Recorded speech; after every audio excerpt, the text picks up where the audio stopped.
What's up, man? How are you? Good to see you, buddy. All the things. And now us. Good to see you, man. Good to see you. You know what I was thinking about today?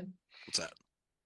We've known each other now for I want to say, gosh, probably 3 years ish. And you're one of those people that I forget sometimes that we've never actually met in person. I Not forget yet. because it's one of those things where it feels like I've spent time because we have spent hours together, but it feels like I've spent time with you, and I was thinking about actually was thinking about on the way back from working out this morning. I'm like, man, we haven't actually seen each other. We tried to connect when you were coming through this area a year or so ago, but it didn't end up working out too. So yeah, it's just kind of weird, man, because I feel like I've known you for a long time and that we've hung out a bunch.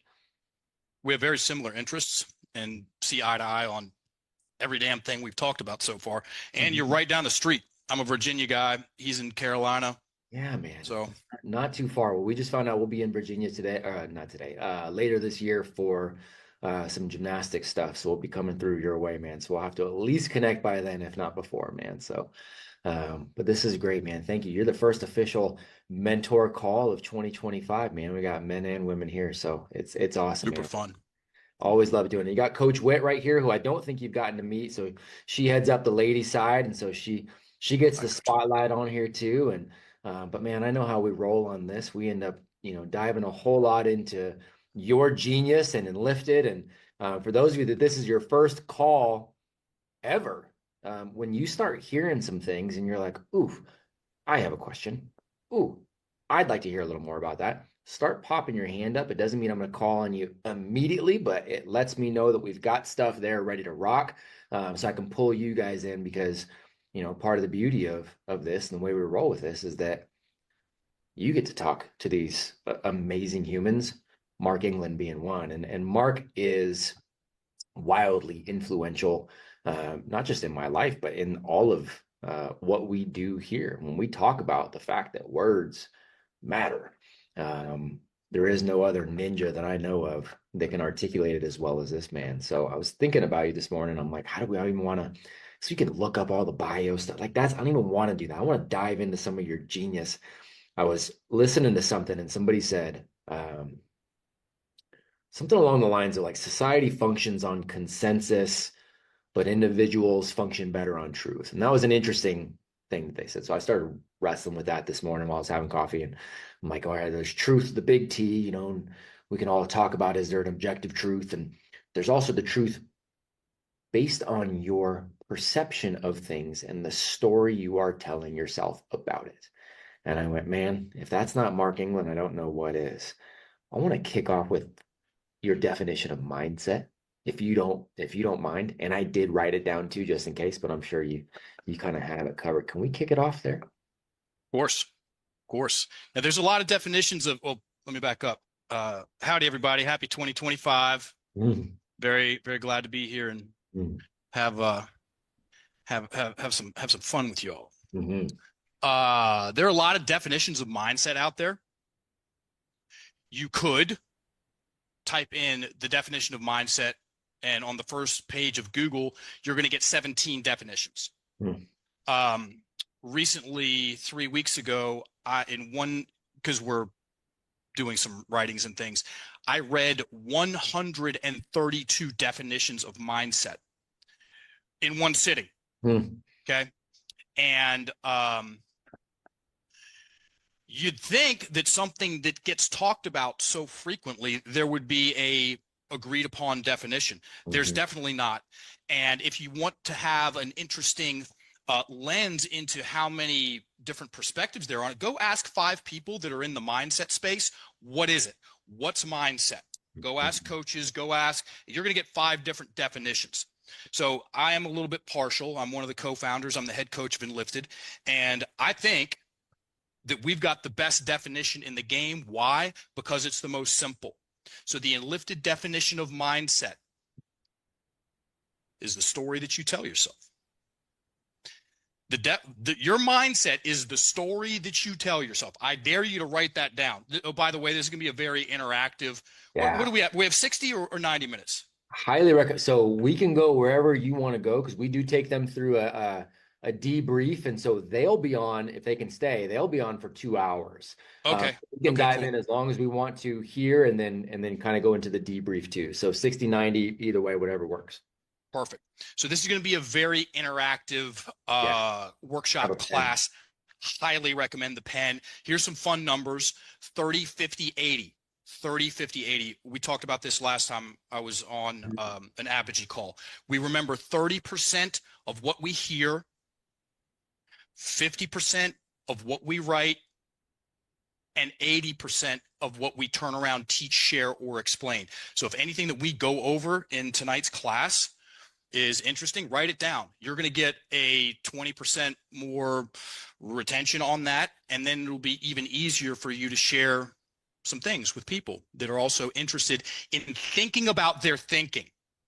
Okay. In the words of the great Alan Watts, who in my opinion is the best Zen teacher that the West has ever had and will ever had, he said, when you learn to think about your thinking, you become alive in a new way. I'm going to say that twice. When you learn to think about your thinking, you become alive in a new way. And most people are not thinking about their thinking. They're just thinking. And there's a profound difference. And oh, by the way, it's a whole lot easier to think about your thinking when you can see your thinking, when you can look at the words that are going on up here. A lot more on that as we proceed. And yeah, I've shared that definition with a lot of people. I went on my 446th podcast this morning. Guess what we talked about? Wow. Mindset, words, stories, the story that we tell ourselves. Because guess what, everybody? We're all telling ourselves a story about stuff. You're telling yourself a story about your partner. You're telling yourself a story about your money. You're telling yourself a story about opportunity or lack thereof. You're telling yourself a story about the government. And these stories, guess what they're made of? Words. Words and breath. If you want to talk about the stories that we emanate out into the world, making sounds out of our face. And yeah, when you have a working practical definition of what your mindset is, it's a story that we tell ourselves, what it's made up of, primarily words, and it's a whole lot easier to work on your mindset. So yeah, Gosh, foundational. yeah. So if that didn't already kind of get you guys fired up, I don't know what will. Get the pen out. Highly, highly recommend. And what Mark just said right there is so foundational to understanding. By the way, I love Alan Watts. I often have Alan Watts play. Fun fact that nobody needs to know, but I'm going to share it with you anyways because I overshare. I often have Alan Watts videos playing in the background as I take a shower. Very strange, right? But like very meditative for me. He's brilliant, and does a really good job of explaining that thinking about thinking. And so, that mindset definition, you guys, fundamental to everything. The story you tell yourself about anything, including the story you're telling yourself about yourself. Yeah. Who am And I? Who am I not? where am I going? What can I do? And Yep. guess what? Your mom said, don't play with your food. Mark England is telling you to play with your words. You do not need a PhD to pick up a pen and get the story about who cares what, when you don't, to get it on paper so you can take a look at it. Okay. We're going to do that a lot today. Tonight, we're going to pick up that pen and practice the abracadabra. And I'm right there with you, Matt. Alan Watts, everybody, you want a fun little thing to do? Go to YouTube, Alan Watts chill step. And you'll get Alan Watts, little snippets of Alan Watts with chill step in the background, hour long. It's the coolest thing. That's so cool, man. I love it. And somebody put in the Patterson put in the chat there, Alan Watts plus Akira the Don. Akira's a great guy too, man. He's come in as a mentor Yes, for he us. is. Yes, He's he awesome, man. is. Such a He good did dude. he did a lot of great stuff with Jordan Peterson's work. Put Yes, that he did. to music. Yeah, he does a great job, man. He's such an interesting. He came on with our young men. He's such an interesting guy, but he's brilliant. I mean, he's an absolute genius. So, yeah, I really want to go. There's a couple of things that I want to kind of touch on from a high level, and I want to make sure they understand what with and lifted, like who you're working with and what you do too, because I want them to understand that. And anybody listening to the podcast that maybe hasn't heard you on before, I want them to understand kind of what you do with Enlifted and who you help. And then there's a couple of little things I want to pull out, like kind of the conflict language versus the architect language, um, and kind of start there. And then I'm really going to kind of let you go on where you think we can maybe play around a little bit and start getting some volunteers in here. But can we talk about what you're doing with Enlifted and who you're helping and kind of the whole abracadabra of it all? For sure. So with Enlifted, we certify coaches. We certify coaches in how to help their clients with mindset. And that conversation starts with how to dismantle the victim mentality. So I turned 18 years old, professionally speaking, in 11 days. So in 11 days, I'll have been uh, researching, presenting, coaching, and teaching, and now teaching on the power of words and stories for 18 years full time. And before that, I was a teacher. I was an elementary school PE teacher. I've got a degree in education, so I come from that background, that lens. We okay. Let's overshare a smidge here. We accidentally launched the certification company, so, or department. Once upon a time, 10 years ago, we made an online course about the power of words under the brand Procabulary and Core Language Upgrade. And we went on a very influential podcast in the CrossFit space at the time. And when that dropped, we got introduced to functional fitness through the best mouthpiece in the game. Everything changed for us. And we're like, okay, well, let's replicate that. Let's make a course for the fitness industry. And we did another 21 lesson course called The Way of the Enlifted Athlete with Mike Bledsoe. If you're familiar with Barbell Shrugged and CrossFit, that guy's awesome. Yeah. And we thought we were going to do the same thing that we did with Core Language Upgrade.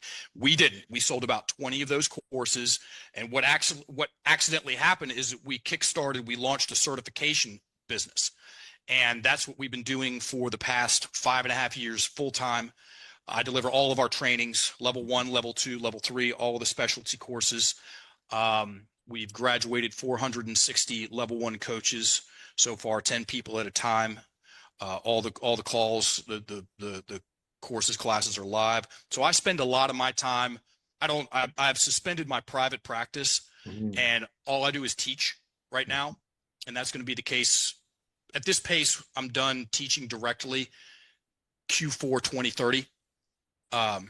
Yeah. So Good for you, man. yeah, I'm teaching something that I love and that profoundly helped me not. Well, I was a dumpster fire at one point in time with a massively entrenched, inflamed victim mentality. And that's what got me out. Yeah. Learning how to use my words to not create endless villains in my life to reinforce the fact that I didn't feel like I was good enough. So there's a name for this thing, everybody. It's called a telephobia, the fear of not being good enough. Look it up. A telephobia, the fear of not being good enough. And if you want to get all Tony Robbins about it, he said he's either right or low. He said that 95% of everybody's everything boils down to a telephobia. And a telephobia, the victim mentality, and the imposter syndrome are holding hands walking down the street. And so what we're known for are a few things: being very effective at helping people dismantle that victim mentality, training our coaches how to do that, because that's where this is more of a coaching conversation, and we can do it. That's where the conversation starts when it comes to people getting into mindset. Most people do not pick up a book on mindset when the sun is out and everything's going great, and personal development. No, people get into personal development because they got a problem with something. Something's not quite right. They need some help. It's the same thing with a coach. People do not book in for a coach when everything they're I got this and everything is awesome. No, they got a problem. And when you start scratching the surface of that problem and you get into the languaging of the problem, it's going to have the patterns of the victim mentality, which does dovetail quite nicely into what you mentioned earlier about conflict language, wanting to know what conflict language is, because Oh God, man, you're one of my favorite humans to talk to on the planet. period, end of story. I want to talk about conflict language. I want to talk about architect language, Mhm. and then I want to see where, and again, your definition of the victim mentality and working through that. I don't know if we want to take somebody through that kind of. I'll let you again kind of lead on what we maybe give somebody. Maybe we give somebody an example a little bit. But I want to talk briefly too about what you just said around your coaching coaches Yep. now. So it's that definition, it's the language that you are giving them. So you're taking them through these exercises themselves. I'm saying this specifically because look, we got a lot of parents Yep. on this call. And so part of what you guys are doing, you're leading at home. You Correct. are leading these young people. And on our home ed call yesterday, we were talking through the fact that sometimes our role is giving our young people the language necessary to think about their thinking. That's part of your job as a leader in the home. You give your young people the language sometimes to work through these things. And so, Mark, you're doing that. You're giving your coaches the language to work through their own stuff, but then giving it to them so that they can give it to others, and pass that down, man. And I think that's a big deal. And I think we need to take a look at that from a leadership and a parenting perspective. We're doing a lot of the same thing. We're working through our own stuff, using this language, dissecting the victim mentality, getting rid of that. But then we need to pass it along to our kids that we are charged with leading. For sure. For sure. And I was thinking about this call earlier today, yesterday, and we can talk about coaching, coaches, and you can take out coaches and put in parents, Yeah. just like that. You can take out parents and put in leaders, just like that. You can take out leaders and put in partner, just like that. Take out partner, put in friend. Because guess what? If you're using words with someone, there's a variety of ways that you can use your words for better and for worse. And here's a weird and accurate way to look at language when it comes to parenting. It's an inheritance. Our children inherit the language that we use, and not only that, they inherit our breathing patterns. So the language patterns of the victim mentality, whether somebody is sick to death of it or not, the universe does not care. If you're tired of creating drama and lighting things on fire, if you're using the language patterns like she needs to respect me more, and I can't keep making all these mistakes, and I think I might actually get a little bit more momentum if I signed up for the gym again. So I just threw out three language patterns right there of the victim mentality. One, projections; two, negations; and three, soft talk.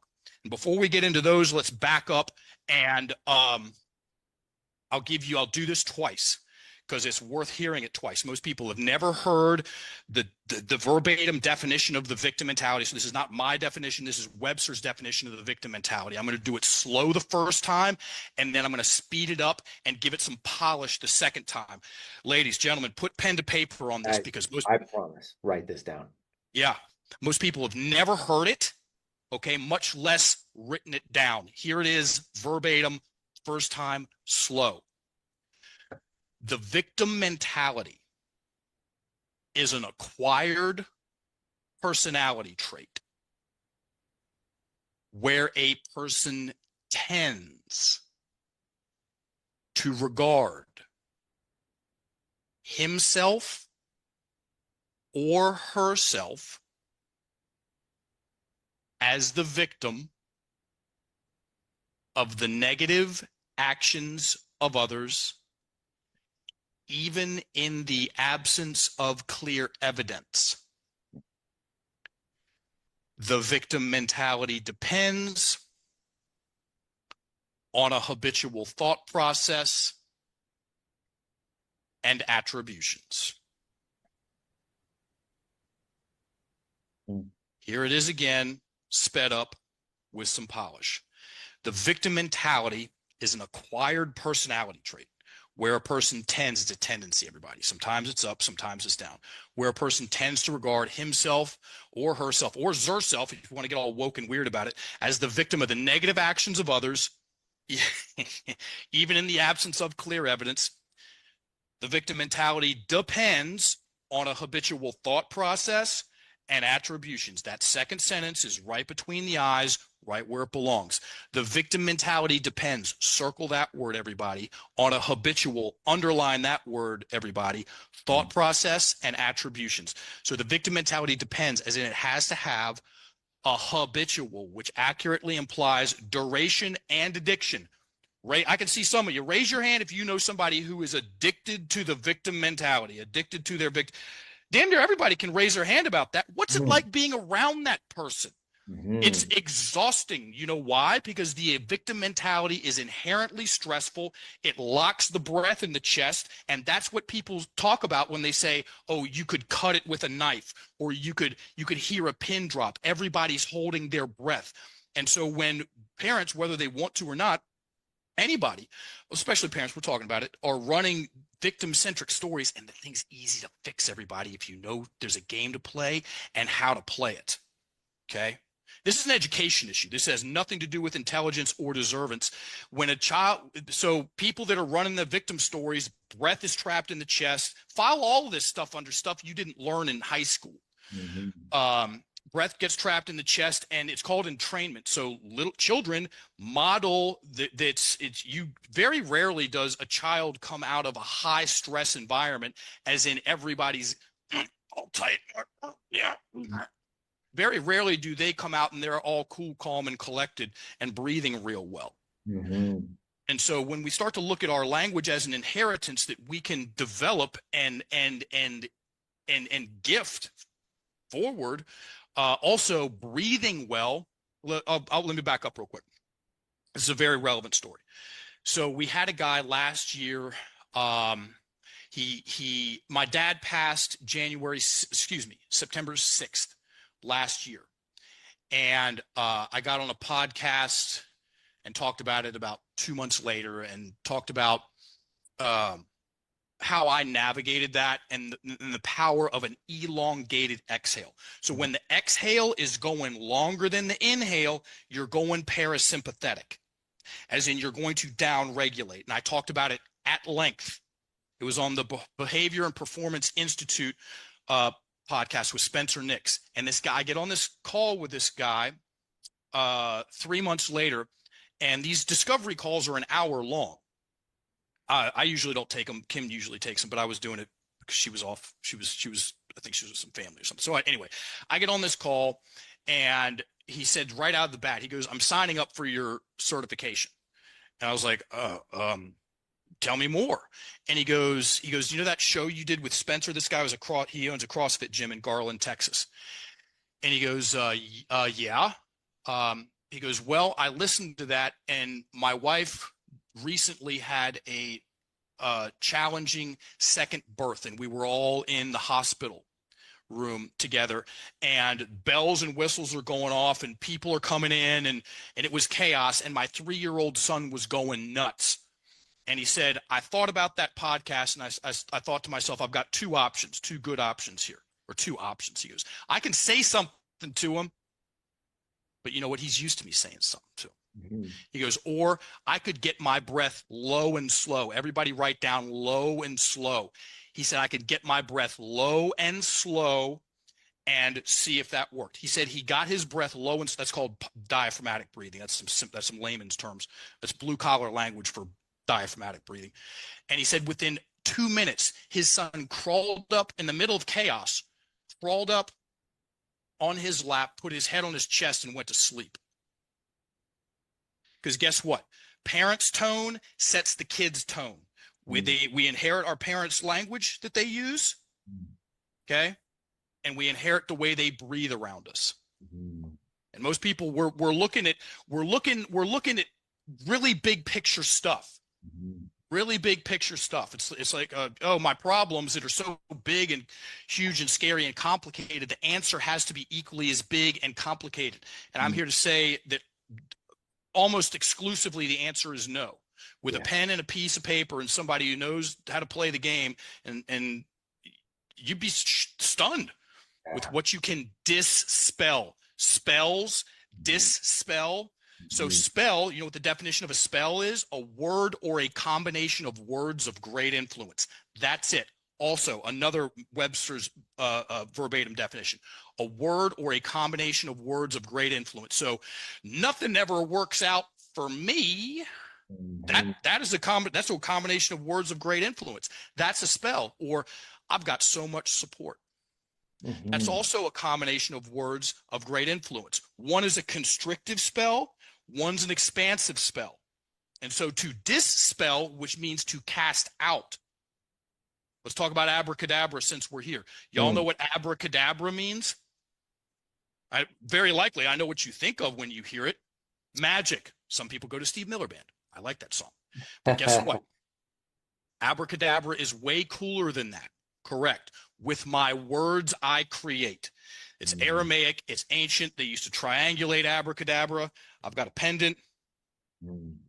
and wear it around their neck to remind them of the power of the power of words, because they knew if they get this thing, most people's language is working against them, folks. 100%. 100%. God, I love that so much. So here's the deal. Here's what's cool. There are a handful of you. This is kind of fun. And Mark, I don't even know if you know this. We've got men and women here, right? Many of them have just started in January with us. So they're still getting to know us. And some of them are starting because they're young leaders. Their sons or their daughters are at some of our Apogee campuses, Nice. right? And so we want them to be involved too, because we want them to further their own education, because we understand that doing so allows them to lead better at home. To what you're saying, the inheritance factor, right? And one of the quotes I've been hanging on to this last month, man, is G.K. Chesterton talking about how education is simply the transfer of a way of life from one being to another. It's the same thing as the inheritance. The words are transferred over. And I can guarantee, and I'm going to go ahead and throw this out there right now, and we'll see. Some of you parents are going to like this, and it's going to make you want to stick around even more. And some of you parents are going to get mad at this and be like, I don't ever want to see this ugly gray bearded dude again. Here's the deal. I guarantee there are some of you parents right now who are like, well, this is just the way I am. This is just the way I am. So I don't need all this education. This is just the way I am. Nothing's going to change me. I don't need any of this self-help kind of, I don't need to, I guarantee there are some of you that are shutting down your own progress, your own education, because you've got it all figured out, right? Which is code for I'm scared to think about my thinking. So I'm going to go ahead and put it out there plainly, which is why I wanted to start the year with this, because the stories you are telling yourself, you need to examine them. At least see if they're doing you any favors, because you are passing that on to your kids. I heard that over and over and over again. Well, this is just the way I am. You'll probably be like this too. I owned it as a kid for a long time. So I stepped into that role because, well, that's what I was told I was going to do. That's what I was told I was going to be. And I had to unpack all that stuff later. You have an opportunity now to get better. And if you won't do it for yourself, maybe you'll do it for your kids. And that goes out to anybody listening to the podcast too. It's that important. That's that important. I definitely know that it's inherited because I can hear I have 5 kids and my youngest, I can hear him huff and I'm like, oh wow, that's me. And we'll laugh because my husband and I will both go, yeah, that's like we see the DNA coming through. And so and I see it with myself, like some of the patterns that mom had, like I avoided because I was like, I don't want to sound like that ever.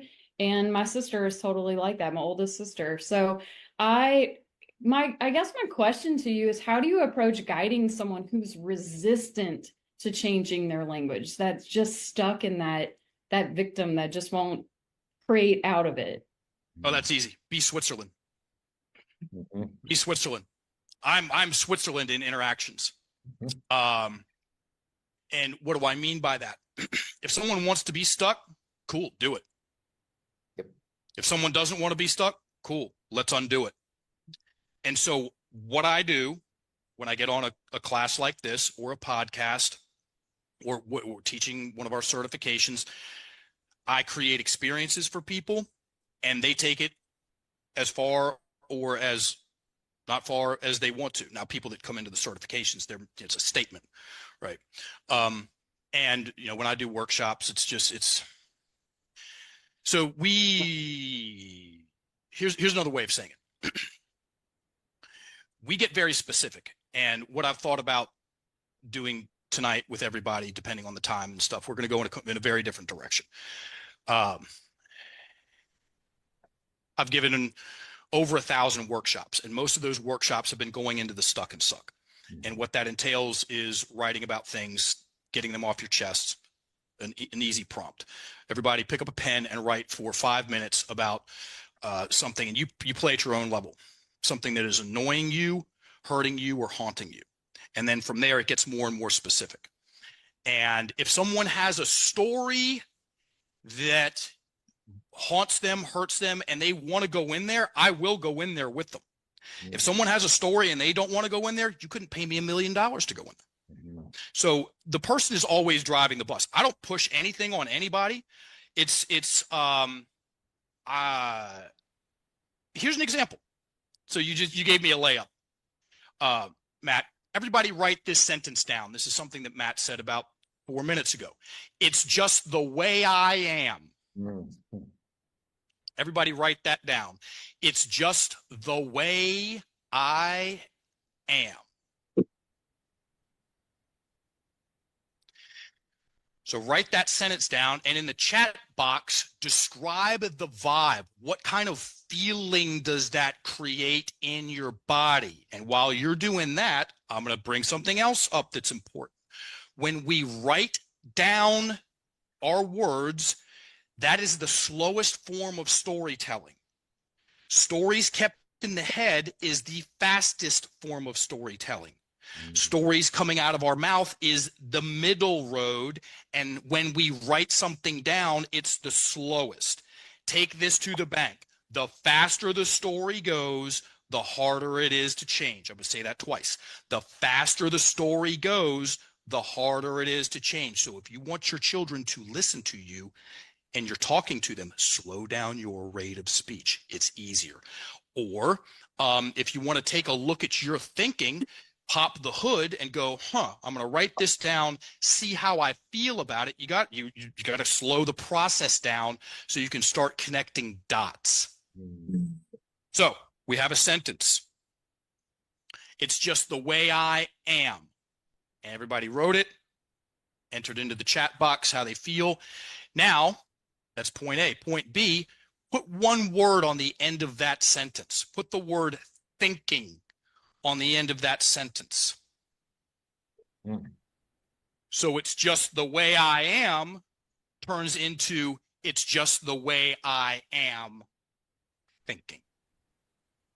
And then describe the difference, if there is one, usually is, that's an understatement, in the chat box.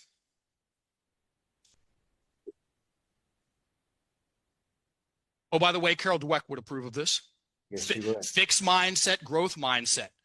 And that's another issue with mindset.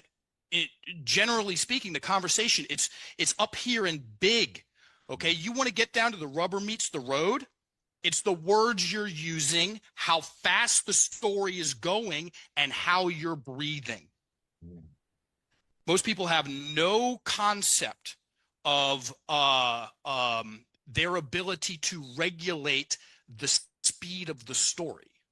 That's one of the major levers when it comes to being able to change your story, is how fast is it going. Good luck changing your story when it's 1,000,000 miles an hour in your head. You're basically being run over by it. And then when we speak really fast, we've all interacted with someone who's very emotional. It's called machine gun mouth. There's a word for it. Where are they breathing? High and tight. And oh, by the way, they can't hear you. Don't even try to talk sense into someone who's speaking quickly. It's called amygdala hijack. Amygdala hijack, listening tanks, we get tunnel vision, creative faculties disappear, and we get hyper fixated on the problem. Now, if you really want, it's the same thing as your car. Who takes your car out to the highway, pops the hood at 80 miles an hour and starts changing parts? You got to go park that thing and then start working on the parts. You know what the parts of your story are? Words. You know how you park that thing? Write down a story so then you can see it. You guys understand how powerful that is? Understand how powerful that is? Most people are not good at thinking Never mind. We talk about the cliche is, schools should do a good job of making critical thinkers, and we like to build critical think. We haven't even gotten to thinking. Never mind thinking critically and thinking about our thinking. But to start to unpack that, that is one of the greatest tools that writing really is for. It's to do exactly what Mark just laid out, so that we can get the stories out of our head. It's to get the chaos out of our head. A lot of times you think something about something. And when you write it down, you realize you really haven't come to a conclusion yet, or that conclusion was faulty from the get-go, and allows you to dissect that. I love the car analogy, man. I think that's brilliant. The elementary school PE teacher in me coming out. I'm a simple man. I am. Ask anybody. It just is what it is. It's part of the program. And so when that's one of our calling cards, is the simplicity. Taking this conversation about mindset and making it super simple and making it blue collar. Well, that's it. Yeah. And the simplicity is evidence of genius too, in my opinion. That is what I always strive to, and I fail at very often, is creating simplicity in all that we are doing and things that I am saying, because it does denote an awareness and an understanding that chaos cannot. And there's even something that I wrote down, and I'm so appreciative every time I talk to you. I get so intentional too, and I think that's such a great thing, and I don't feel weird about that. It's a reminder. I'm like, oh, I need to make sure I'm intentional. Not only every time I talk to you, now every time I walk by, there's a big giant gun safe that's right outside this office, and there is a sticker on there now that's got your face on there too, by the way. So I think of it on my way to and from the office as well. But even catching the words, so like Wit, you were talking about earlier, seeing patterns in our parents and saying, look, I don't want to do that. And I've done the same thing where I go, oh, I don't want to be, I'm thankful for my dad because I don't want to be like him. Even the shift of, forget that. What do I want to show up like? How do I want to show up? Even that changes how you feel, how you breathe, right? I don't want to be like him is a vastly different feeling than I do want to be like this. Yeah. Right. That shifts everything, you guys. Shifts everything. My driving teacher told me when I got in the car, look where you want to go, because you're probably going to go there. That's right. It shifts your, when you have an ability to use different words, then you gift yourself the ability to look at things from multiple angles. Okay. One of the calling cards. So it's like, okay, this and this and this and this and that and this and this, all different, very different perspectives. One of the calling cards of the victim mentality is having no other option. Okay. Having no options. When you have options with your words, here's an example. Story, woman, recently, not fun childhood. If my and the spell that held the whole thing together. If my dad loved us, he wouldn't have been that way. I'm gonna say this 3 times. This is gonna pluck some of y'all in the nose. If my dad had loved us, he wouldn't have been that way. Look at the words. If my dad had loved us, things wouldn't have been that way. I plucked out us and put in himself. Boom. Waterworks, tears, letting the thing out. If my dad loved himself, things wouldn't have been that way. That right there, the world just went from flat to round, and because her words were forcing her to turn him and keep him in as the villain and take things personally. That's another calling card of the victim mentality. Relentlessly taking things personally, because our language forces us to create the victim-villain dynamic. He's in the picture, being the bad guy, and it's all about us, okay? And then you take out us and put in himself, and we're out of the picture. Now it's just him and him. And that's when you start to get into more I don't even know if I want to use the word elevated or just a different set of emotions and feelings. One, blame, resentment, anger, bitterness. Bitterness if this thing keeps going. Reframes, look, you could use the word reframe. You know what the reframe is? That's a fancy word for using different words. That's all that is. Right. Oh, I changed my mind. You mean you're using different words? I see things so differently now. Oh, you mean you're using different words? Well, Yeah. like it just comes down to different words. It's just a new story.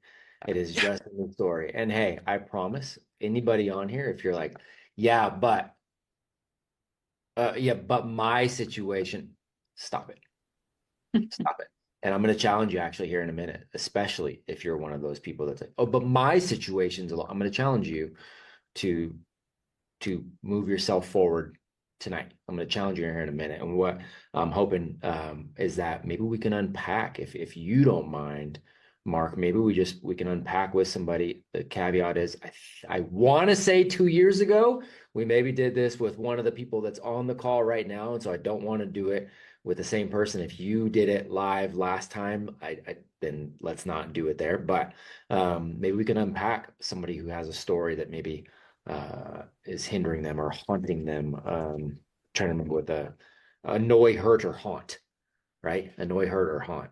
Maybe we can unpack that and kind of walk somebody through something here live if you're open to it.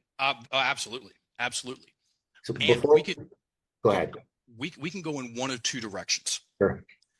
Because there's when it comes to improving our mindset, the story we tell ourselves, just to keep things simple, there's dispelling evidence. So most people wake up and they feel like they're on trial in a case against themselves, that they're not good enough. They wake up on trial and the mind just keeps showing them all the negative energy, the negative evidence. Remember when she did this? Remember when you screwed that up? Remember when they did that? And you're like, hey, dude, you said all that yesterday. And it's like, hey, today's a new day. It's like you've got this crazed prosecuting attorney that's just on your ass. And we can get some of that evidence and majorly turn the volume down on it. It's so easy. We could also hire a defending attorney and gather some evidence in a case for themselves that they are good enough. And it's the same 4-step process. So what I have in mind, I like it. we'll do, because this is fun. We'll do a little bit of work with Kindlin's Law. Okay. And then we'll pick one of those two stories, one of those two types of stories, just show people what's possible. And then we'll end with a language game. I love it. Sound fun? Yep, 100%. Guess what today is, everybody? It's the 6th of January. You know what 5 days ago was? January 1st. It's a new year. And there's this law. It's called Kindlin's Law. Kindlins.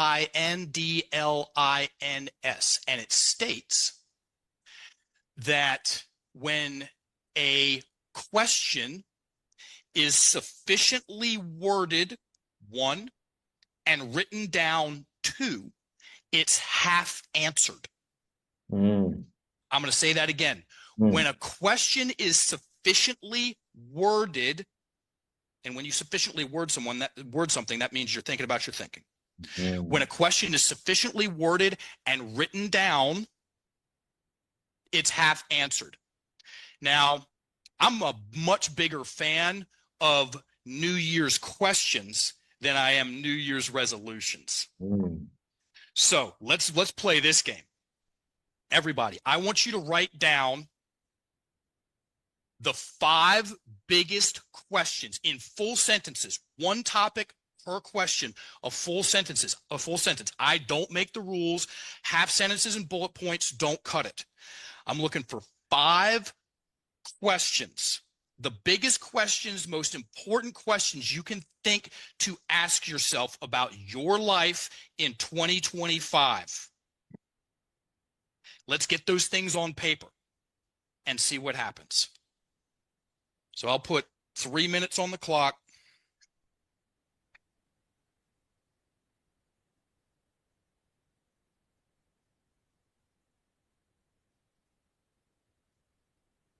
And I want you to write 5 questions.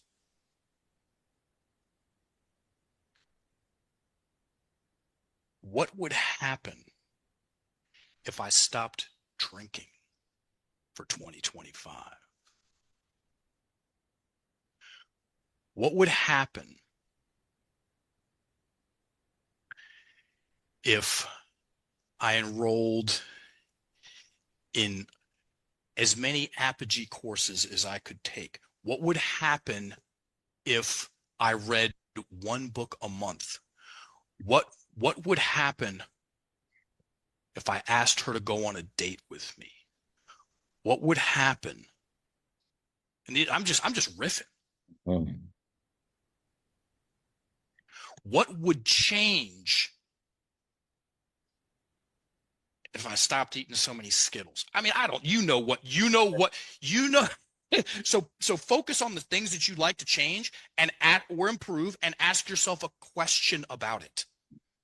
Because again, take this to the bank too. Answers push, questions pull. Mm-hmm. And this parallels me being Switzerland. I'm not here to have answers for someone about what they should do and how they should live their life and stuff. I teach the mechanics of abracadabra, and I have good questions. So answers push, questions pull. Answers I tell them, questions they tell them. What do you think's more powerful? And by the way, I'm not interested. I mean, you might get some information now. You might get an answer 2 weeks from now. Getting an answer to the question is not it's not the point. It's posing the question or thinking you need to get the question answered now. No, write the question down, and something quite magical has happened. Could not agree more. Socrates, one of my favorite people. I cannot teach anybody anything. I can only make them think. Exactly. Wow. Focused on questions. 45 seconds left, everybody. Keep thinking. Keep writing.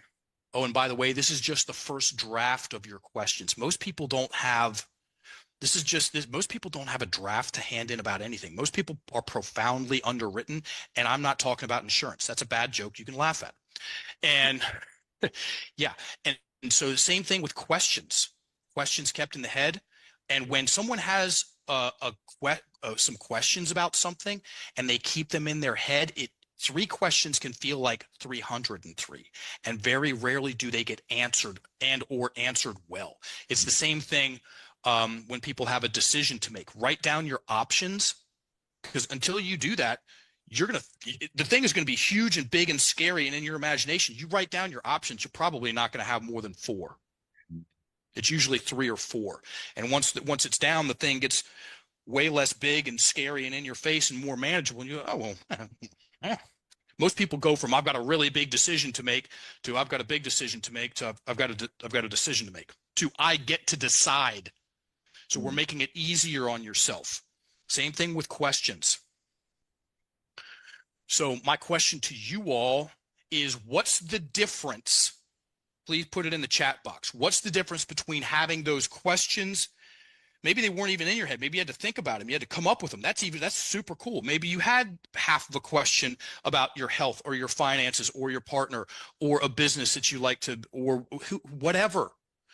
And because you put it in on paper as a full sentence, now it's out and formulated and flushed. What's the difference between having those questions in your head and having them written down? Please put that in the chat box. I find this fascinating. What's the difference, everybody? What's the difference between having those questions in your head and having them written down? Let's see what the answers are. More concrete. It makes it real. They become a reality. Clarity, real. Intentional, another 20%. Yep, it's motivating. It becomes real. Look at all that. Ownership, easier to manage. I didn't know that was really on my mind. That's another one. That's very interesting. Talk about freeing up some mental real estate. And that will unlock your breath. You want to breathe easier? This is a great exercise. Allows for objectivity. It's a real thing to look at, not just a hypothetical thought swimming in my head. Vulnerability. I can go back, with ambiguity. Maybe I should do something about it. Where's Caitlin? So Kate. Caitlin wrote, she's like, oh, Lord have mercy. Yeah. Welcome to the Oh jungle. yeah, Caitlin. Where's Yep. Where's Caitlin? Maybe I should do something about it. I love I it. am here giving my Hi. baby a bath. Cool. We can do this baby in hand. Watch this, everybody. Make that statement. Maybe I should do something about it. Maybe I should do something about it. Describe the vibe. What kind of feeling does that create? Like a nervous energy. Cool. 10's high, 1's low. What number is it? 8 And where is it in your body? in my stomach. Perfect. On a coaching side note, those 3 questions are super badass and awesome and real and easy. Because until I ask her what she's feeling and where she's feeling it and what intensity it is, I'm just guessing about her emotional status. Oh, and by the way, most people aren't paying attention to where they're feeling, what they're feeling, and how intense it is.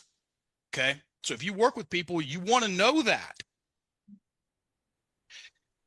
Say it one more time. Maybe I should do something about it. Maybe I should do something about it. Take out the maybe.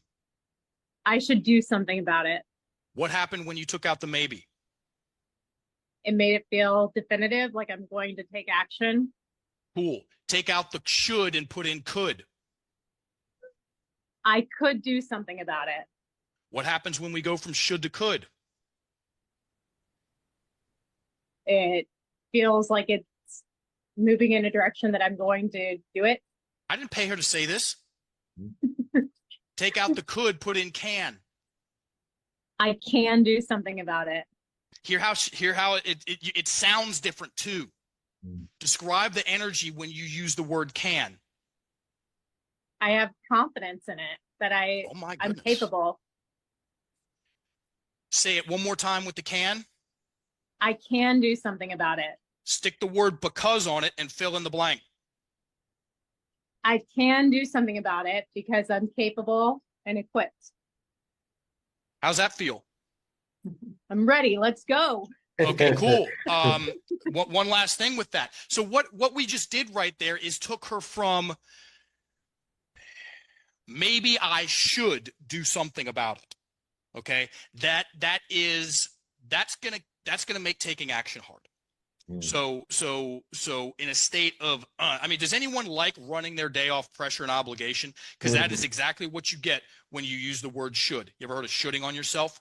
Okay. If you want a very reliable lens to see what you or your clients or your kids or your parents or your partner or whoever is either going to struggle or not get across the finish line, pay attention to what they use the word should in context to. And so we took off that maybe I should, and saw what happened. Okay, tighten it up. Great. Should to could. Could. Things are looking up. Could to can. Can to can plus because. Okay, and when can you do something about that? Caitlin, when can you? Next week? June 1st? Tomorrow, What time? 5:45 a.m. Cool. What is it? Is it an email? Is it a conversation? Is it a text? Is it a decision? What is it? Well, I wrote down a bunch of questions, so I'm not sure which one I should go off of first. Okay, so the stuff that you okay, fantastic. And what's going to happen because you have a date with your pen and paper tomorrow at 5:45 a.m. What's going to happen? I'm going to do it. Yeah, and then what? And then what might happen? Change will happen. Yeah. My questions will become reality. Super cool. Thanks for Mark. playing. My pleasure. Thanks for being on this call. You all, this is a win in and of itself. You all could be watching the news. You could be watching the Hallmark Channel. You could be like, guess what? They're not going to teach you how to think about your thinking. They're not going to teach you how to just be better across the board. All the things that Apogee does.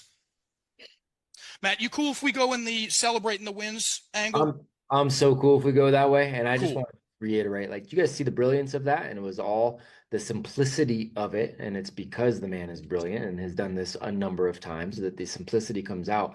Imagine a scenario Nope. where Put them away. there we go. Imagine a scenario where 147 participants on here committed to holding each other accountable in that way. Not accountable in like a, oh, you did it wrong kind of thing, but a, hey, I'm here to support you and help you change your language thing. And I know you're going to help me support me in mine. And by changing our language, we change our reality. Imagine the crew that commits to that. So yes, sir. Glad for the pivot. Let's do it. That's a very big deal. And as the great Peter Drucker said, he said, culture eats strategy for breakfast. Bingo. And one of the main substrate, if not the main substrate of culture, is language. And we'll do this at the end. So what you saw me do was something called a should detox. And at the end, I'll go over these soft talk keywords with everybody. And because that's usually a gateway drug to the rest of your language. Right. Okay, let's play this game. Look back at 2024, and this is, most people have a 3rd degree black belt in diminishing, minimizing, and deflecting compliments coming from someone to themselves. It's a whole other beast when it's time to go, good job, dude, or good job, whatever. And you know what? You're very likely gonna need a tool to do that, as in to get the thing in, as in to admit the evidence, as in to admit that it was a job well done, or something went right, or someone was there for you, the good stuff. Okay, so this is called celebrating a win. I want you to look back at 2024, and I promise you, all of you had a win somewhere. Whether it was a vacation with your family that went really well, an investment that did better than you were thinking, you being consistent at going to the gym, okay, starting your podcast, okay, reading 6 books that you decided that you were going to, something. I want you to identify one specific thing that went well. Someone was there for you. And I want you to title it like a title to a movie. Title it like a title to a movie. And then I want you to write that title down. Then I want you to write that title down. And sometimes people say, oh, well, yeah, that happened, but it wasn't all that important. It will be. It's some strange phenomenon that the ouchie and people keep the ouchie scary stories in their head, and they keep the wins and the successes in their head. And for whatever reason, the ouchie scary shit is way close, way louder, way more meaningful. And the awesome stuff, the wins, is way over there and not that important and not that meaningful. Okay. And I'm a little bit ahead of myself now, but guess what you can do with a pen and piece of paper? A lot. More on that in a sec. So once you have a specific event titled and written down, I want you to give me 1 paragraph on it. Write out what happened.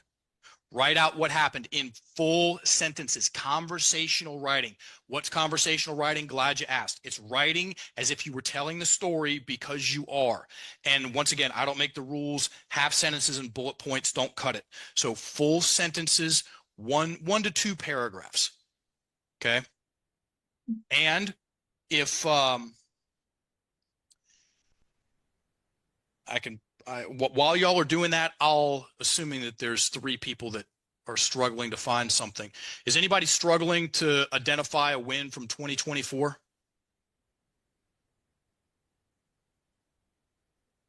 You got one? Matt Weber. I saw a hand go up. I saw a hand. Saw Matty Weber in there.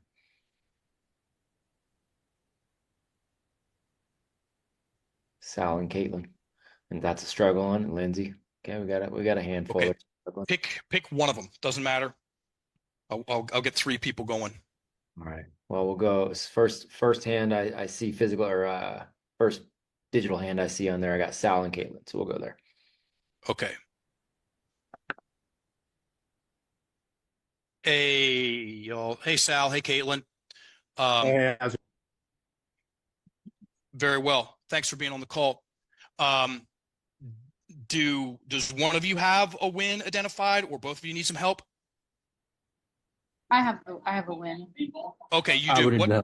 Okay, cool. What's the title of your win, Caitlin? Taking risks for our family's future. Okay, super cool. So while I'm working with Sal, go ahead and give me 1 to 2 paragraphs on that. Very important that this story comes out so you can celebrate it, so it can become more meaningful, so that you can present some evidence in a case for yourself that, oh, wait a minute, I am actually kind of, sort of, maybe a little bit good enough. And then you start taking the kind of, sort of, and the maybe and a little bit out of there, the more evidence you present. And then I'll talk about the number one thing that you, in my opinion, the number one thing that you can do to improve your children's mindset. It's a wins journal, 5 to 12. That's the age. And I'll tell you how to, it's rocket science. I'm kidding. It's not. It's so easy. Okay. So Sal, what went well in 2024? What was the thing that went the best for you? Yeah, that's the hard part of the process. Like that's what I'm trying to. What I would say, there's a couple things. We had our 4th child, that went well, and then her taking risk. I was thinking the same thing, but in the sense of my own self, not even for the entire family. So like restarting up my barbering career. Okay. Very cool. And you starting your barbering career in 2024 happened? Yeah, I restarted it. So I stopped for a while for like 2 years and then restarted again this year in 2024. Okay, very cool. Why is that a win? Because I went back to working for myself and left a sales job I was not enjoying. Perfect. Title it. Good enough? Because you don't need like the best thing ever. Just something that we can play with. So that was a win? Yeah, What would you title that? Starting your barbering career, restarting it. I would just say taking back my life. Cool title. Write it down. Taking back my life. Making the cut. All right, that was dad joke. Nice. Sorry, dude. Nice. Yeah, and then Sal, just write it down. Give me a paragraph or 2. Okay. Write them down and then come back to you or down? Right now, yeah. So title it. Write down the title, Taking Back My Life, and then write out a paragraph or 2 about what happened. Matt, Beaudreau, tee somebody else up, please. Let's get Miss Lindsay Danceman in here. All right. Hi. Hey, Lindsay, how's it going? It's going. It is. I believe you. What was the thing that was the most enjoyable for you in 2024? I would say I feel like we finally got like some stride with homeschooling. Okay, nice. What was the biggest decision that you made around that? I would say letting go of what I thought it meant to be, and I would say really leaning more into the Apogee philosophy of education. So just focusing on what they need to know and the learning just in time instead of it just. Super cool. Was there a specific moment in time where you made that decision, where it clicked into place that you remember? It was after one of the calls we had, but I can't Remember what month? It would have been, I think, October. Okay. Which week in October? Oh gosh. And this is how you get there, everybody, by questions and giving your client or the person that you're working with or your child time to get the answer. Because look at what she's doing. I'm asking her questions and she's going like this and then getting the answer and coming back down with the answer. Yeah. Answers push, questions pull. Good luck. You'll never see me have some life advice for somebody. Yeah. Not my style. Yeah. So I don't know the specific call necessarily, but Matt had just talked a lot about just kind of helping us in educating modern day heroes really focus on like our kids and following them and doing what like they loved, and also, you know, just especially I think the reading part was really important. And so like now I just let my son do 3 to 4 hours of reading a day, and it has like changed our life, and just having them read things that are important to them. And so for me it just was really freeing. I just felt like, okay, I can do this, and I'm starting to actually see the benefits in my children. Perfect. Can we call it that? I can Yeah. do this? I can do this. Yeah. Or how about we can do this? We can do this. Yeah. Or how about we are doing this? That's better. Yeah. Perfect. So that's the title. Yeah. And give me one or two paragraphs about what happened. Perfect. I can do that. Thank you. My pleasure. Since I got these people here, awesome people. Caitlin, have you finished? So go ahead and Lindsay, write that out while we're here. I'm looking at you. Caitlin, are you still writing your story?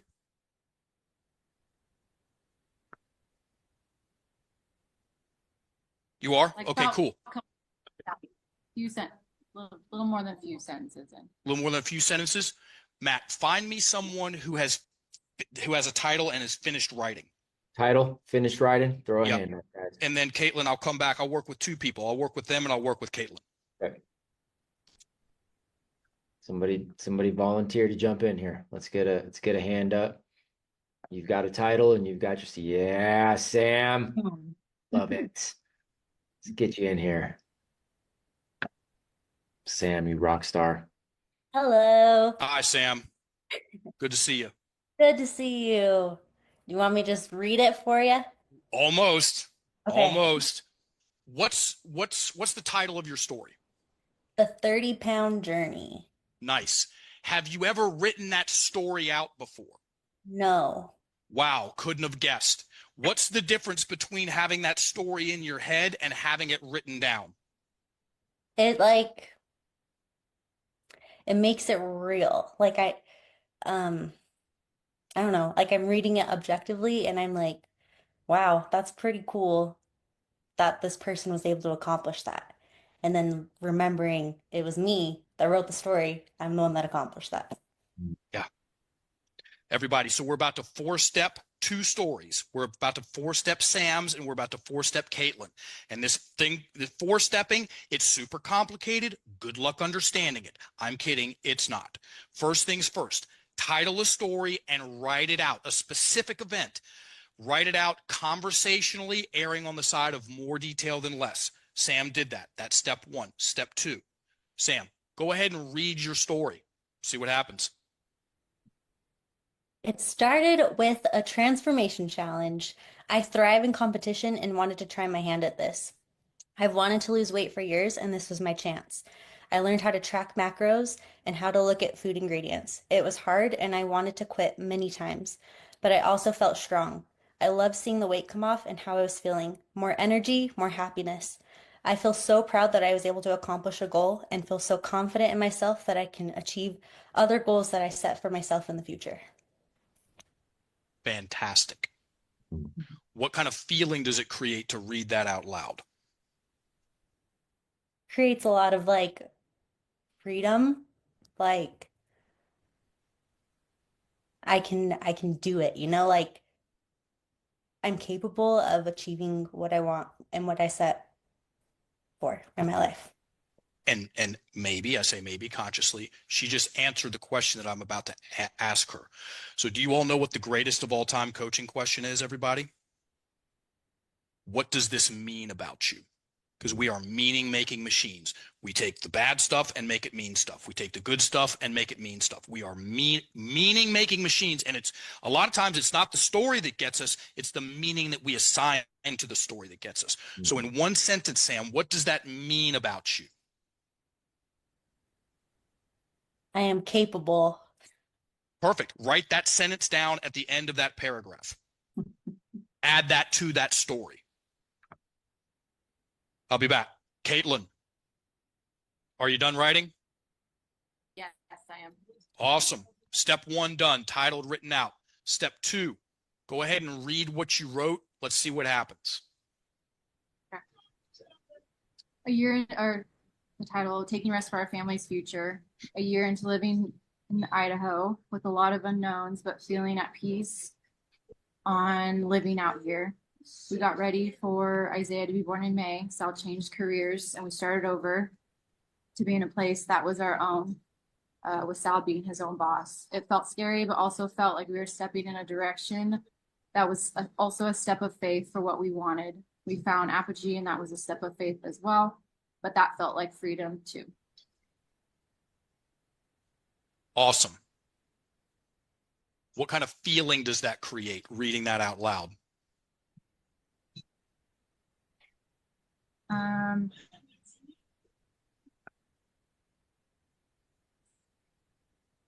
I guess it feels, Take out the guess. I'm trying to find the word for it, really.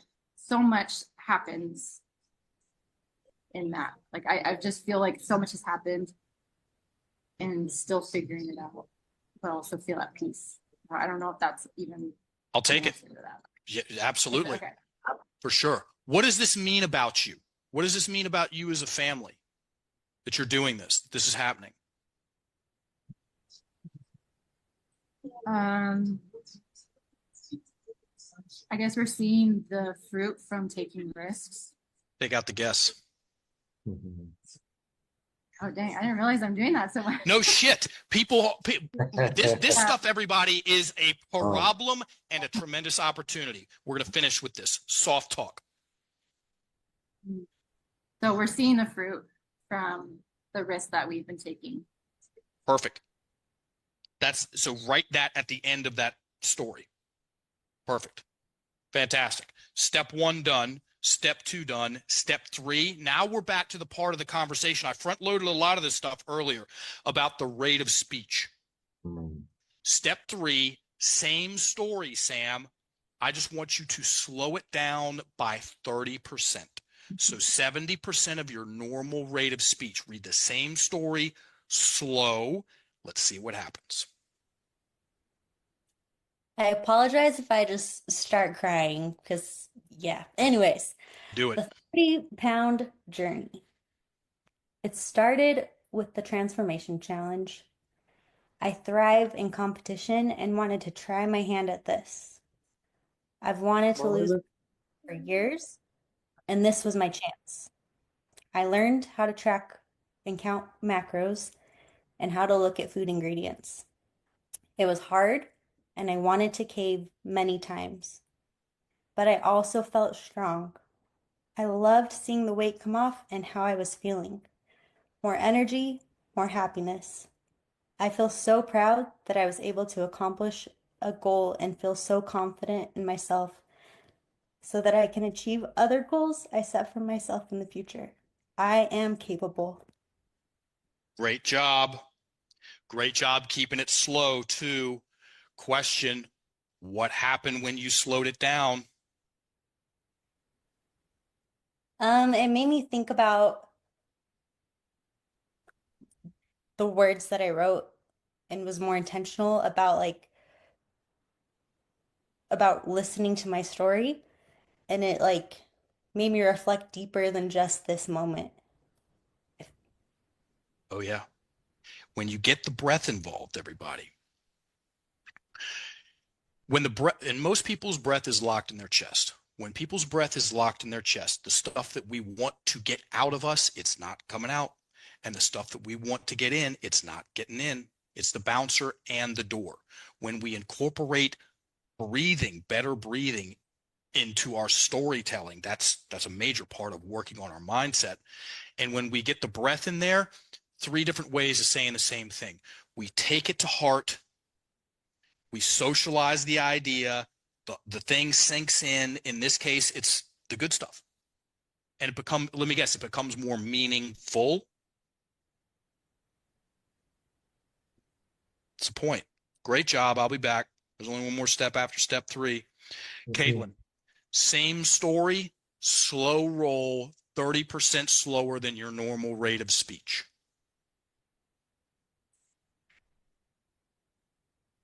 A year into living in Idaho with a lot of unknowns, but feeling at peace on living out here. We got ready for Isaiah to be born in May. Sal changed careers and we started over to be in a place that was our own, with Sal being his own boss.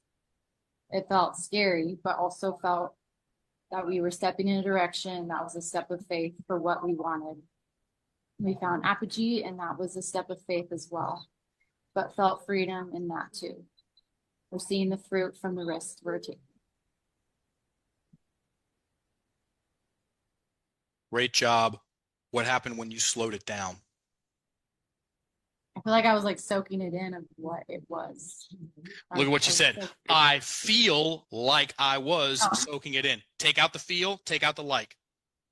I was soaking in what we have gone through and what we've done over this year. Soft talk slows so much down. Our ability to make decisions, our ability to give credit where it's due, our ability to move forward, and it's easy to pluck out. Like I said, we're going to finish with it. Great job. Great job. So step one, I repeat myself for a living. Step one, title it, write it out. Step two, read it. Step three, read it slow. Step four, same story, same slow read. And we're going to do the unthinkable. At the end of each sentence, I want you to do this.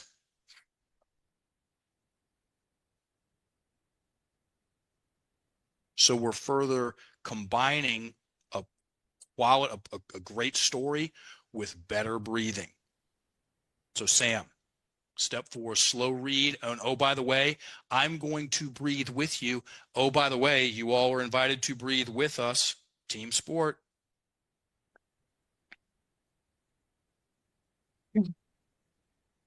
The 30-pound journey.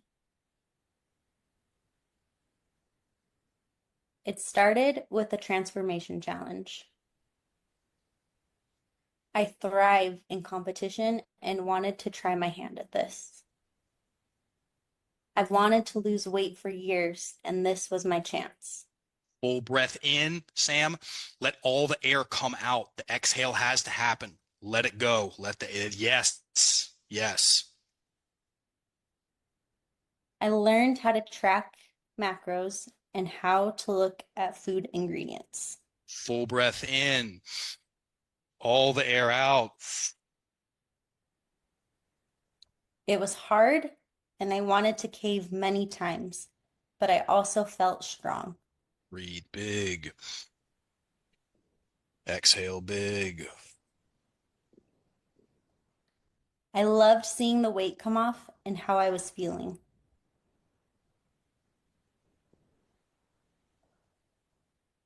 More energy, more happiness.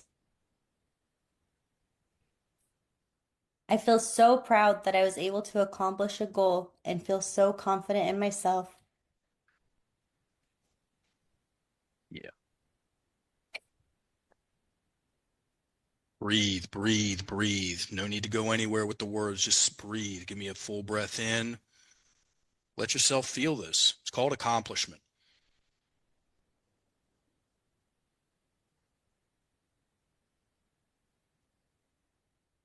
So that I can achieve other goals I set for myself in the future. Breathe in. All the air out, Sam.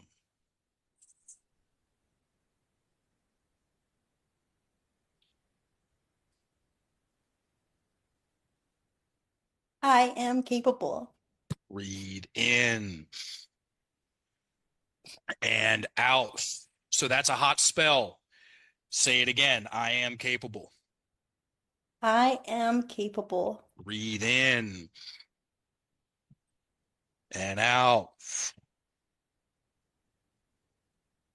Again, when you hit a hot spell, folks, no need to go anywhere else. Rep it with breath till you get on the other side of it, and you'll hear it in the delivery. Say it again, Sam.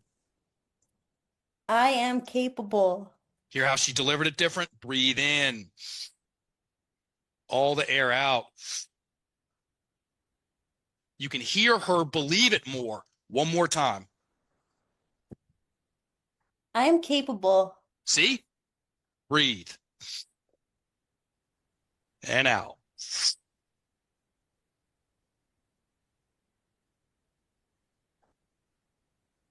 Great work. And we're going to follow up, everybody, with how you do this on your own tonight or tomorrow, because you got a golden opportunity with a story that you've teed up, and all you got to do is step 2, 3, and 4. Okay. Caitlin, step 4, slow roll plus breath. I'm going to breathe with you. Everybody, let's breathe along with her. Yeah. A year into living in Idaho with a lot of unknowns, but feeling at peace on living out here. We got ready for Isaiah to be born in May. Sal changed careers and we Start over, please. We're just gonna, yeah, we got to get the breath in there. It's such a golden opportunity. I mean, you've done so awesome so far. Let's just keep it going. So when you get to the end of a sentence, and listen, everybody, people do not have much, if any, experience telling stories like this. Of course, the breathing is a little bit, and we're not taking, we're not spending, we're investing time to get the breath in between the sentences. It's where the magic happens. So slow read, and I want you to take the most intentional, huge, big inhale that you can, and then the most intentional, long, smooth exhale that you can. After each sentence, right? After each sentence, you're going to love what happens. A year into living in Idaho with a lot of unknowns, but feeling at peace on living out here. Beaudreau, who's going northwest? In May. Vamos. Sal changed careers and we started over to be in a place that was our own, with Sal being his own boss. Full breath in. Let all the air come out. It felt scary, but we also felt we were stepping in a direction that was a step of faith for what we wanted. All the air out. Good job. We found Apogee, and that was a step of faith as well, but felt freedom in it. Oh my gosh, let me start that over. We found Apogee, the step of faith as well, but feel freedom in that too. Full breath in. All the air out. We're seeing the fruit from the risk we are taking. Great job. Full breath in.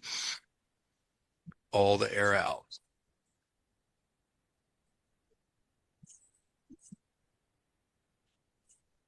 What happened when you got the breath in there, the air in there?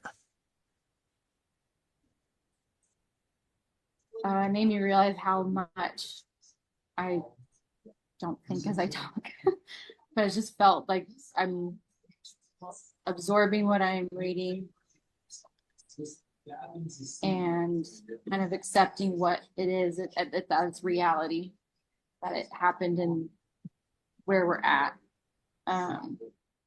Kind of felt a little bit of emotion too coming in. I was like, in that acceptance of what it was, and it'll put you on your knees when the thing lands.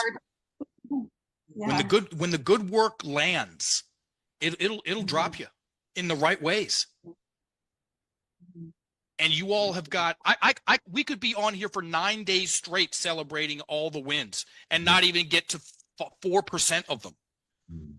There's you all have so many more wins than you think you do. And I say that, I'm not confident saying that. I am 100% comfortable saying that. And what happens is, I'm going to sound smart for a second, the reticular activating system, when we start going, hey, look at that. Look at this. You did this. You. Yeah, you. And we get the breath in there and the thing, it lands, it dawns on us. Oh my gosh, me, little old me did that. Whoa. And then the reticular activating system, it goes, well, yeah, look at this too. Here's another example. And then you're like, wait a minute. huh, Mm. maybe I am good enough to go for things and make some stuff happen. And then you start, because most people are trying to move themselves forward in a right direction and create feelings of confidence and competence and build themselves up in their imagination by relentlessly beating the shit out of themselves in their head with all the mistakes, failures, and fuck ups. And it doesn't work. It never has. We just don't have a better way of going about doing it. Or some of us don't. You now. Right? Huge shout out. Way to play in, guys. Well done. Well done. Let's finish on this, everybody. So, soft talk. It's the gateway drug to the rest of your words. It's the easiest set of words to pull out. And don't do this. Do not take soft talk out of your language if you like prolonged bouts of indecision and anxiety. Because what's going to happen is that's going to go away, and you're going to see things are going to get more solid and clear. And it's not you're going to sound more confident, you're going to be more confident, and it's going to be easier to make decisions. So here's how you knock this last part out of the park. I'm going to read these words to you.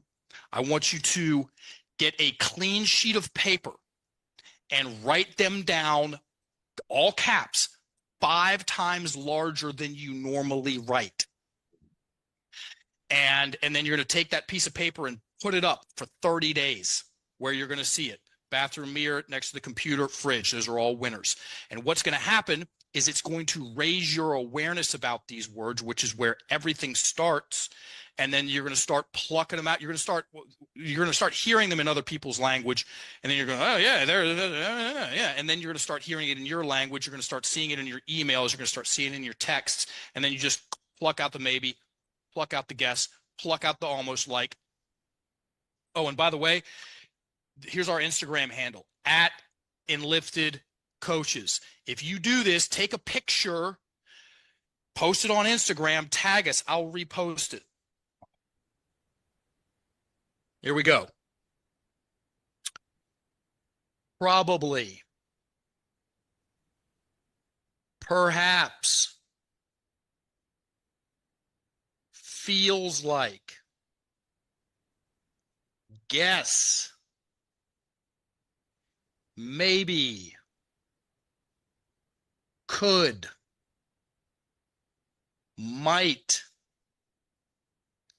Possibly. Sort of. Kind of. Potentially. Hopefully.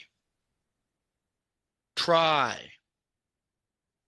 One day. Should. And almost like. It's almost like I'm procrastinating. Pluck out the almost like, and then you got a real conversation with yourself.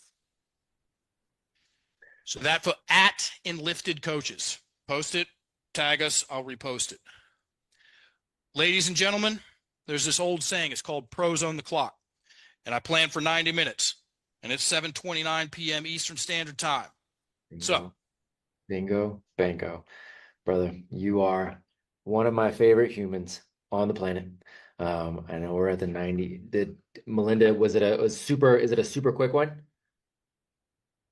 It is. It's in regards to the soft talk. Something in regards to soft talk? Go for it. go for it. Yep.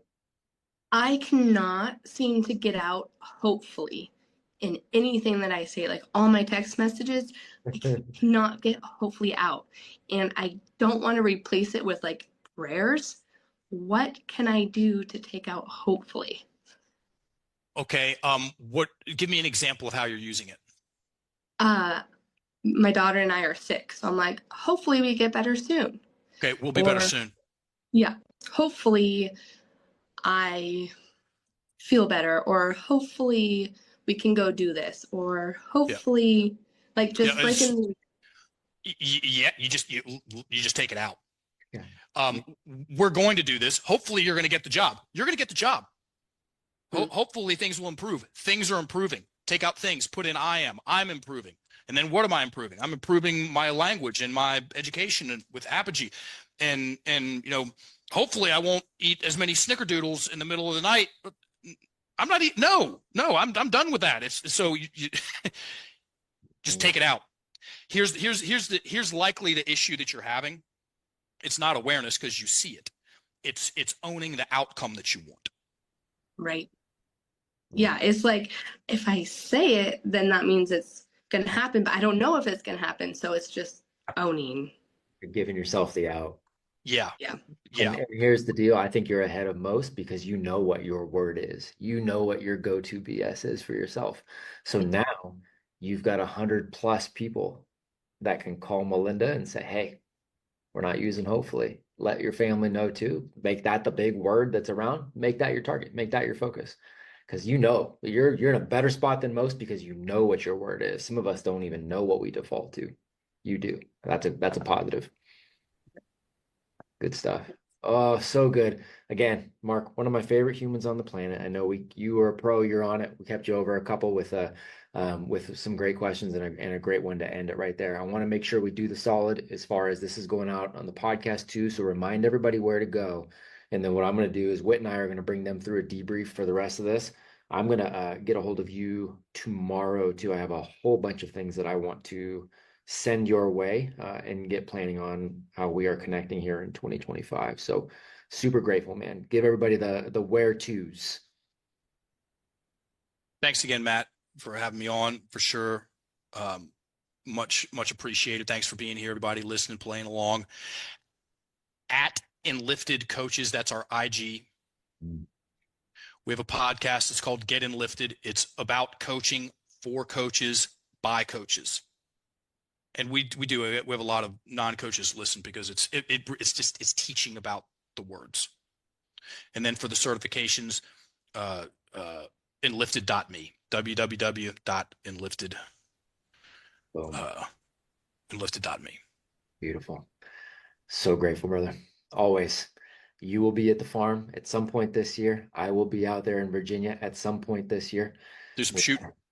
We are making it happen. And again, I'm going to get a hold of you tomorrow. I got a whole bunch of things that I want to send to you and connect around. Cool. Beyond grateful, man. Always great to see you. Thanks, everybody. Have a great, rest of your year. Man. We'll be seeing each other. Bye, guys.